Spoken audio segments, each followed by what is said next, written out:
The strength of man dwells in our purity of our minds and bodies, within the potency of our weapons and the might of our starships. Most of all, it is found in the righteousness of our cause and our unshakable faith in the eternal God Emperor.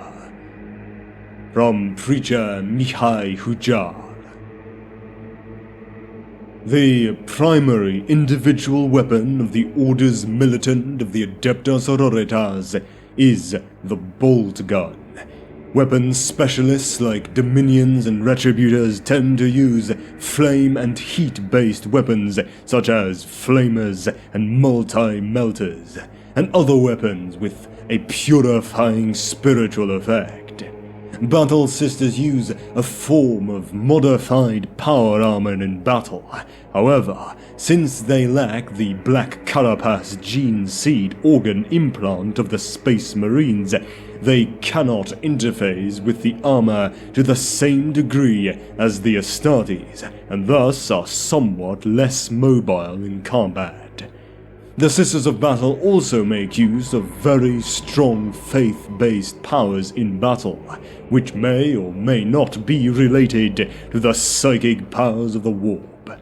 The Sisters believe these abilities are granted by the divine will of the Emperor himself, though they are more likely the psychic manifestations of the Sisters' incredible faith and devotion to him, as the Imperium is shaped by belief.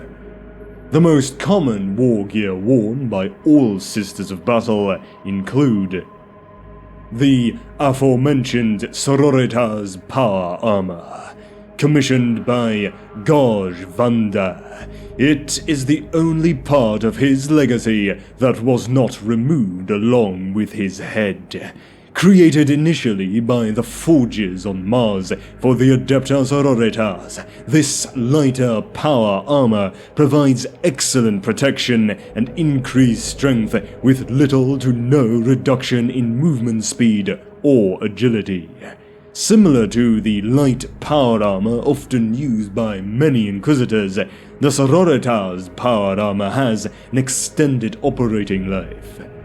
The Sisters do not have the advanced Black Carapace of the Adeptus Astartes. However, they are trained to use their power armor to its fullest. Next, the Hospitaller Carapace armor. Often serving in combat zones, Sisters Hospitaller require more protection than other non-militant orders.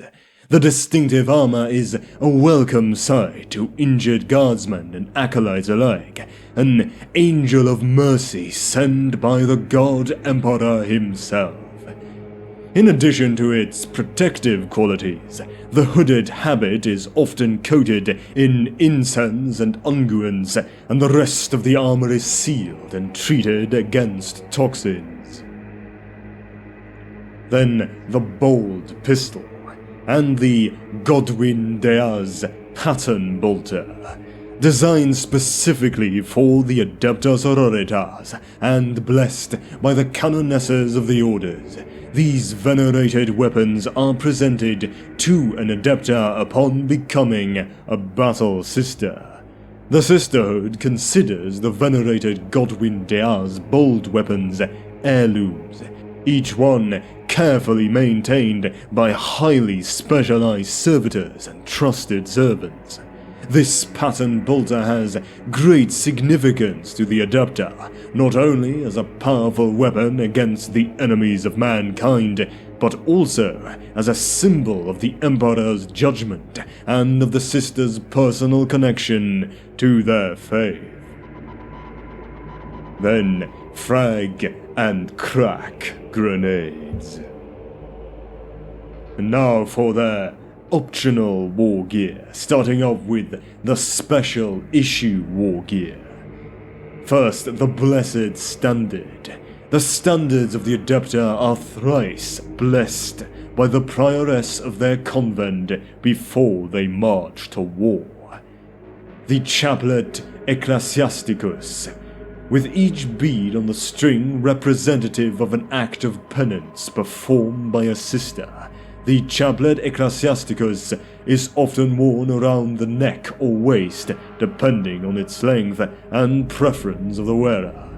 In some cases, each bead represents 10 or even more acts of penance, going as high as 1,000 acts per bead. The chaplet is combat ready, each bead made of adamantium. The chirurgeon's tools, implements of both torture and salvation. The chirurgeon's tools can restore the fallen so that they might fight once more. The fleur-de-lis tattoo. Devoted to the ecclesiarchy in mind and body, the ADEPTA SORORITAS often bear tattoos, ritual scarring, or other markings that display their loyalty. The fleur-de-lis is a symbol of the sisterhood, but a sister might also bear markings of the ecclesiarchy or the Inquisition. In addition, roses, wings, or other order-specific icons might be chosen by a sister. The Lord Hailer. Proclaiming the power of the Emperor in heavenly tones, a Lord Hailer bolsters the spirits of the faithful. The Presidium Protectiva. Constructed from layers of armorplast and ceramite, these shields are said to contain small fragments of armor originally worn by the Emperor. They are only found amongst the ADEPTA, and even then are only issued to those sisters who excel and prefer to engage in hand-to-hand combat. Due to the weight of the Presidium Protectiva, it can only be used by a sister wearing Sororitas power armor. The Rosarius. A Rosarius is a gorget or amulet worn by some members of the ecclesiarchy to protect them from physical and spiritual harm. It is believed that the stronger the bearer's belief in the might of the Emperor, the stronger the Rosarius' force field will be. The Simulacrum Imperialis. Some of the most precious artifacts in the possession of the Holy Ordos, Simulacrum Imperialis, are holy symbols of the ecclesiarchy that were once borne by a saint of the Imperium, or have been fashioned from the bones of a saint. Brought out only rarely, usually when the forces of heresy and the warp are at their worst, a Simulacrum Imperialis is often carried at the forefront of an ADEPTA SORORITAS battle group. Considered one of the purest symbols of the ecclesiarchy and the might of faith in the God Emperor, the mere sight of one such simulacrum is often sufficient to raise the spirit and fighting zeal of any nearby allies.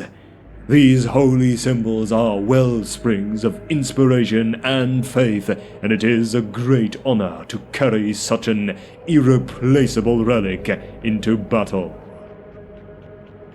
And the Storm Shield. A storm shield is a large, solid shield that has an energy field generator built into it. The shield offers physical protection and is capable of deflecting even the most powerful attacks. As for melee weapons, they use the chainsword, the neural whip. These psycho-conductive neural whips are often carried by mistresses of repentance, and are as much symbols of rank as they are vicious weapons that can slice open armor and flesh alike. Then power weapons, and the Eviscerator, an obscenely large double-handed chain weapon that is favored by ecclesiarchy zealots, witch hunters, and the Sister Repentia of the ADEPTA Sororitas. Although very unwieldy and tiring to use, the Eviscerator is fully capable of bisecting an armored man or tearing open the most blasphemously corrupted mutant in a single stroke of its gargantuan blade. It can slice through walls and even damage vehicles. Since it must be wielded with both hands, it cannot be used in combination with another close combat weapon.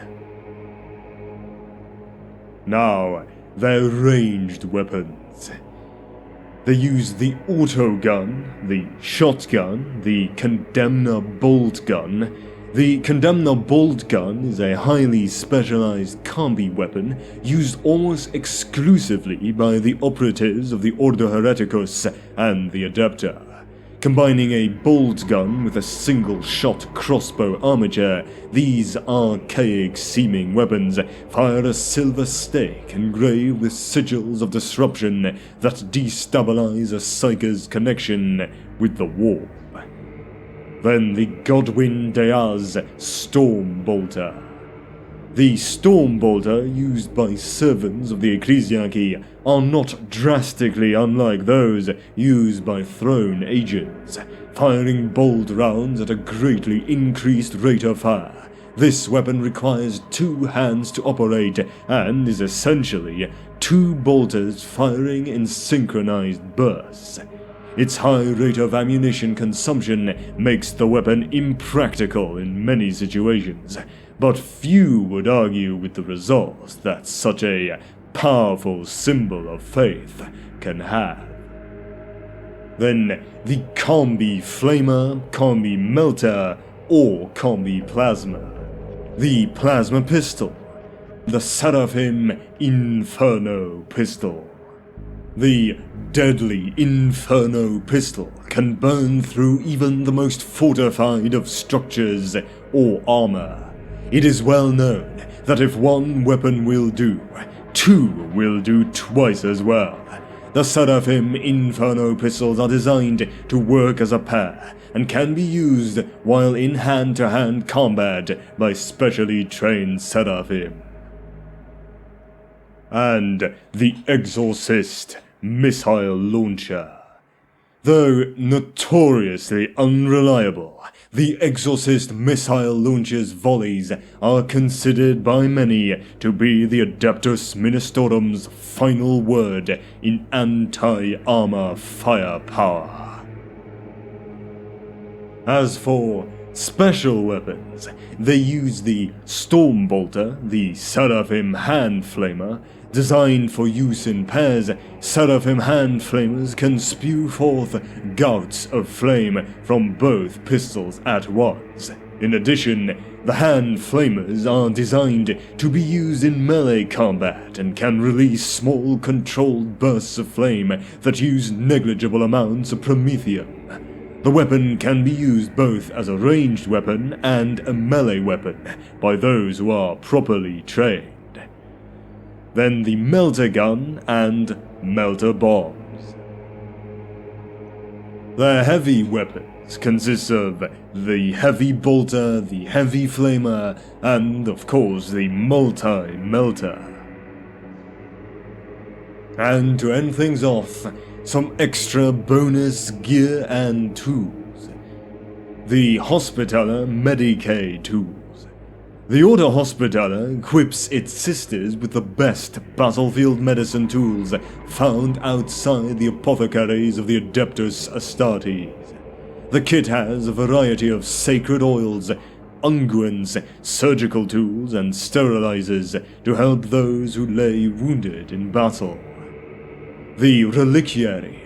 Reliquiaries come in a myriad of forms, such as boxes, caskets, and cases. They are used to contain relics, charms, or holographic images of actual relics. The Rules of Sororitas, a collection of treaties, litanies, and assorted holy directives. The Sarissa. These are heavy spiked blades the Sororitas often attach to their bolters in order to allow them to engage in hand-to-hand combat without switching weapons. When mounted on a bolter, a sarissa counts as an axe in close combat. And probably the most well-known, the Seraphim Jump Pack. More streamlined and stylized, this jump pack is based off of the same technology as those used by the Space Marines. The design has the added effect of giving the ADEPTA Sororitas the appearance of avenging angelic hosts. The aggressive use of them by the Sororitas has made that design work tremendously well.